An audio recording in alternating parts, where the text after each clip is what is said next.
പേരാമ്പ്രയിൽ UDF DYFI പ്രവർത്തകർ നേർക്കുനേർ മുഖാമുഖം മുദ്രാവാക്യം മുഴക്കി പ്രവർത്തകർ. സ്ഥലത്ത് സംഘർഷാവസ്ഥ നിലനിൽക്കുകയാണ്. അവിടെ നിന്നുള്ള ദൃശ്യങ്ങളാണ് നമ്മൾ കാണുന്നത്. രാഹുൽ KB വിവരങ്ങളുമായിട്ടുണ്ട്. രാഹുൽ, ഇപ്പോഴും ആ സംഘർഷാവസ്ഥ തുടരുകയാണോ? ഹർത്താലിനെ ചൊല്ലിയാണോ? എന്ത് ആണ് ഇത്തരത്തിലൊരു മുഖാമുഖം എത്തി ഇങ്ങനെ ഒരു മുദ്രാവാക്യം വിളിക്കലിലേക്കും സംഘർഷത്തിലേക്കൊക്കെ എത്തിയത്? പക്ഷേ സംഘർഷാവസ്ഥ തുടരുകയാണ്. ഇരുവിഭാഗം പ്രവർത്തകരും പിരിഞ്ഞു പോകാൻ കൂട്ടാക്കിയിട്ടില്ല. റോഡിൽ ഇതുപോലെ നിലയുറപ്പിച്ചുകൊണ്ട് കൂട്ടമായി നിലയുറപ്പിച്ച് പ്രകോപനകരമായി മുദ്രാവാക്യം മുഴക്കിക്കൊണ്ടിരിക്കുകയാണ്. വലിയ പോലീസ് സന്നാഹവും സ്ഥലത്തുണ്ട്.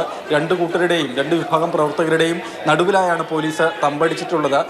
എങ്കിൽ തന്നെയും അവരെ പിരിച്ചുവിടാൻ ഏതായാലും പോലീസിന് നിലവിൽ കഴിയുകയും ചെയ്തിട്ടില്ല. അതായത് ഇന്ന് പേരാമ്പ്ര ടൗണിൽ UDFന്റെ ഹർത്താലായിരുന്നു. ഇന്നലെ പേരാമ്പ്രയിലെ CKGM കോളേജ് തിരഞ്ഞെടുപ്പ് ഫലം വന്നതുമായി ബന്ധപ്പെട്ട് പിന്നീട് അരങ്ങേറിയ സംഭവ വികാസങ്ങളാണ് ഇതിൻ്റെയൊക്കെ തുടക്കം. കോളേജ് തിരഞ്ഞെടുപ്പിൽ ചെയർമാൻ സ്ഥാനം UDSFനാണ് ലഭിച്ചത്. പിന്നാലെ UDSF പ്രവർത്തകർ ആഹ്ലാദ പ്രകടനവുമായി നിരത്തിലേക്ക് ഇറങ്ങി. പേരാമ്പ്ര ഈ ടൗണിനടുത്ത് വെച്ച് പോലീസ് പ്രവർത്തകരെ തടഞ്ഞു. അതായത് പുറത്ത് സംഘർഷാവസ്ഥ ഉള്ളത് കൊണ്ട് തന്നെ പ്രവർത്തകരെ തടഞ്ഞു. പക്ഷെ അവർ പിരിഞ്ഞു പോകാൻ കൂട്ടാക്കിയില്ല. പിന്നീട് പോലീസ് അവർക്ക് നേരെ ഗ്രനേഡ് പ്രയോഗിക്കാനുണ്ടായത്. പോലീസ് അതിക്രമമെന്ന് ആരോപിച്ചുകൊണ്ട് അല്ലെങ്കിൽ പോലീസ് നടപടിയിൽ പ്രതിഷേധിച്ചുകൊണ്ടാണ് UDF പേരാമ്പ്ര ടൗണിൽ ഹർത്താലിന് ആഹ്വാനം ചെയ്തത്.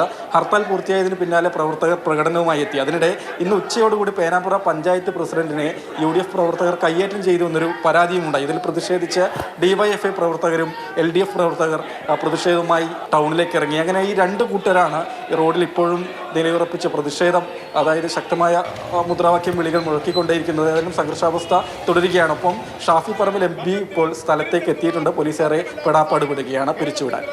ശരി, എന്തായാലും ഇപ്പോഴും ആ സംഘർഷാവസ്ഥ അതുപോലെ തന്നെ തുടരുന്നു. ഇന്നലെ കോളേജ് യൂണിയൻ തെരഞ്ഞെടുപ്പുമായി ബന്ധപ്പെട്ട് അവിടെ വിദ്യാർത്ഥി സംഘടനകൾ തുടങ്ങിയിട്ടുള്ള സംഘർഷമാണ്. അതാണിപ്പോൾ യുവജന സംഘടനകൾ, പ്രത്യേകിച്ച് UDF മുന്നണികൾ തന്നെ ഏറ്റുപിടിക്കുന്ന അവസ്ഥയിലേക്ക് എത്തിയിരിക്കുന്നത്.